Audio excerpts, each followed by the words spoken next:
सरकार ने जबरदस्त राहत दी है। आने वाले दिनों में कोरोना से प्रभावित अर्थव्यवस्था को राहत का ये डोज सरकार की तरफ से दिया गया है और इसमें सबसे ज्यादा प्रभावित क्षेत्रों को सरकार की तरफ से राहत मिली है। इन क्षेत्रों में राहत के अलावा गरीब कल्याण योजना को लागू किया गया है। स्वास्थ्य सेक्टर के लिए 50,000 करोड़ रुपए वित्त मंत्री निर्मला सीतारमण ने यह कहा है, लेकिन मेडिकल क्षेत्र को मजबूत करने की दिशा में हम काम भी कर रहे हैं। 50,000 करोड़ रुपए भी हमने दिए हैं। सिर्फ ये नहीं है, 1,01,000 करोड़ रुपए की क्रेडिट गारंटी की योजना का भी ऐलान यहां पर किया गया है। गरीब कल्याण योजना के तहत पूरे साल मुफ्त राशन देने की बात भी सरकार की तरफ से कही गई है। सुनिए निर्मला सीतारमण वित्त मंत्री ने क्या कहा।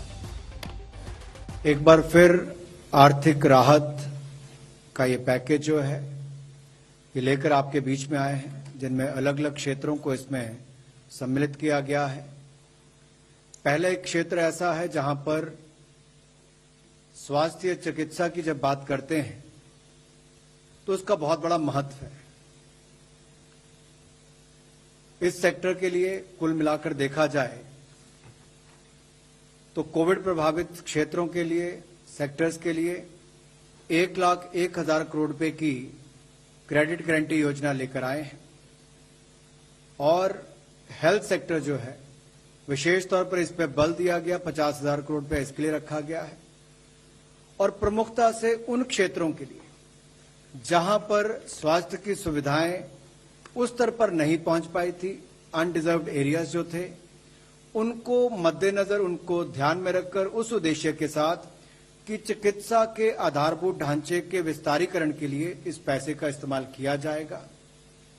और इसमें जो गारंटी कवर है वो उन प्रोजेक्ट्स के लिए जिसका विस्तारीकरण हो रहा है उनके लिए भी, जो नए प्रोजेक्ट्स हैं उनके लिए भी लेकर आए हैं। अनुराग ठाकुर वित्त राज्य मंत्री ने इन राहत पैकेज का ऐलान किया है। आइए हम आपको सीधे लिए चलते हैं नेहा बाथम, हमारी साथी इस वक्त हमारे साथ न्यूज रूम से जुड़ चुकी है। नेहा, हम आसान शब्दों में समझना चाहते हैं कि अर्थव्यवस्था को क्या राहत है और जो नवंबर तक गरीबों को मुफ्त राशन है, अनाज दिया जाएगा, वो किस तरह से वितरित किया जाएगा।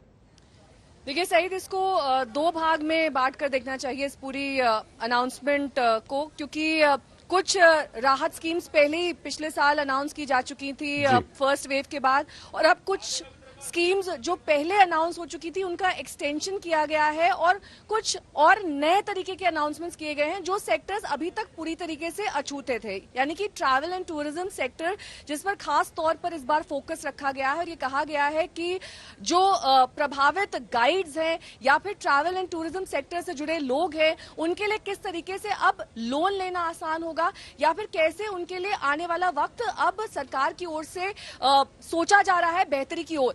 अब आपको स्पेसिफिकली सेक्टर वाइज अगर बताना चाहें तो यहाँ पर प्रधानमंत्री गरीब अन्न कल्याण योजना पर फोकस किया गया, जिसमें अब एडिशनल राहत का ऐलान कर दिया गया है। वहीं अगर साथ ही हम बात करें हेल्थ सेक्टर की तो उसके लिए 50,000 करोड़ का अनाउंसमेंट किया गया है। अदर सेक्टर्स यानी कि अन सेक्टर्स के लिए 60,000 करोड़ का अनाउंसमेंट किया गया है। अगर क्रेडिट लाइन गारंटी स्कीम की बात कर लें तो उसके लिए 1.5 लाख करोड़ का अनाउंसमेंट किया गया है। इसकी फाइन ट्यूनिंग भी दी गई है। अगर हम वेबसाइट पर जाएंगे तो वित्त मंत्रालय की वेबसाइट पर इन तमाम चीजों की डिटेल्स भी मौजूद है कि कितने लिमिट तक ये लोन एक्सटेंड किया जाएगा, इसमें क्या राहत दी गई है, ये तमाम बातों का जिक्र है। लेकिन अगर मोटे तौर पर समझा जाए तो ट्रैवल एंड टूरिज्म सेक्टर ये वो सेक्टर है जिसको आज हम फोकस एरिया के तौर पर देख सकते हैं, क्योंकि 10 लाख टीटीएस यानी कि जो travel and tourism stakeholders हैं उनके लिए अब पर एजेंसी लोन की सुविधा मुहैया होगी और 1 लाख रुपए टूरिस्ट गाइड्स के लिए लाइसेंस रहेगा रीजनल या फिर स्टेट लेवल पर, जिसमें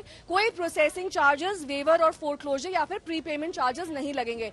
यानी कि सरकार ये साफ तौर पर जानती है कि जो ट्रैवल एंड टूरिज्म सेक्टर है या फिर छोटे छोटे लोग भी जो इस सेक्टर से जुड़े हुए हैं वो कितनी बुरी तरीके से इन 17 महीनों में प्रभावित हुए हैं। ऐसे में उनको काफी वक्त से इस राहत का इंतजार था और अगर आगे हम बात करें कि कैसे इसका एक्सटेंशन किया गया है ताकि ज्यादा टूरिस्ट अब भारत की ओर आए, तो 5 लाख माफ कीजिएगा टूरिस्ट वीजास को अब फ्री ऑफ वीजा चार्जेस रखा गया है। यानी कि ये प्रोत्साहन देना है उन टूरिस्ट को जो भारत आना चाहते हैं, जैसे ही चीजें रिलैक्स होंगी इन टूरिस्ट को वो लाभ मिल सकेगा। और साथ ही गवर्नमेंट की ओर से कहा गया है कि अगर जो ये एक्सटेंशन है ये 31 मार्च 2022 तक जारी रहने वाला है, यानी कि वेवर ऑफ वीजा फीस। अगर आप वो पर्टिकुलर नंबर अटेन कर लेते हैं उस डेट से पहले, या फिर उस डेट को अगर आखिरी समय सीमा माना जाए, जो भी पहले अचीव होता है उसके हिसाब से अब आपको वीजा चार्जेस नहीं देने पड़ेंगे जब आप भारत की ओर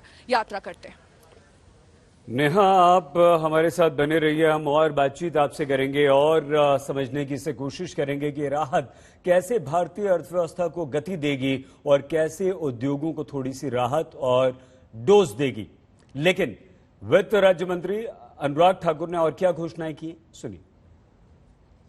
12 private sector bank, 12 public sector bank, 25 private sector bank और बाकी जो गैर वित्तीय कंपनीज हैं, एनबीएफसीज हैं, उनके माध्यम से इस पैसे को दिया गया। अब इसकी लिमिट जो है वो स्वीकार्य गारंटी की, उस पर भी जो अमाउंट प्रपोज्ड है, जो स्वीकृत है, उस पर उसको वृद्धि करने की बात कही गई है ताकि और लोगों को इसका लाभ मिल सके। जो 20% उनकी आउटस्टैंडिंग लोन लिमिट है उस पर इसको प्रत्येक ऋण पर बकाया जो है उसके हिसाब से किया जाएगा। और सेक्टर वाइज जैसे इसकी आगे आगे मांग भी बढ़ेगी उसको ध्यान में रखकर बाकी निर्णय किए जाएंगे उभरती हुई जरूरतों को देखकर। जो हमारे कॉन्टैक्ट इंटेंसिव सेक्टर्स हैं, ज्ञान क्षेत्र से संपर्क रखने वाले हैं, चाहे वो टूरिज्म, ट्रैवल, टूर ऑपरेटर्स, ये बाकी सब उसमें आते हैं, उसको इसमें ऑलरेडी कवर किया गया है। 4000 करोड़ तक के उसको इसमें लाभ दिए गए हैं, उसको आगे भी इसको ऐसे ही जारी रखा जाएगा। ओवरऑल इसकी जो कैप है या सीमा है एडमिसिबल गारंटी, जो स्वीकार्य गारंटी की है, वो अब 3 लाख करोड़ से बढ़ाकर 4.5 लाख करोड़ कर दी है। 3 लाख करोड़ में यानी कि 50% की और वृद्धि करके 4.5 लाख करोड़ रुपए इसको किया गया है, जिससे बहुत ज्यादा लाभ कारोबार और व्यवसाय करने वालों को मिलेगा emergency credit line guarantee scheme के माध्यम से।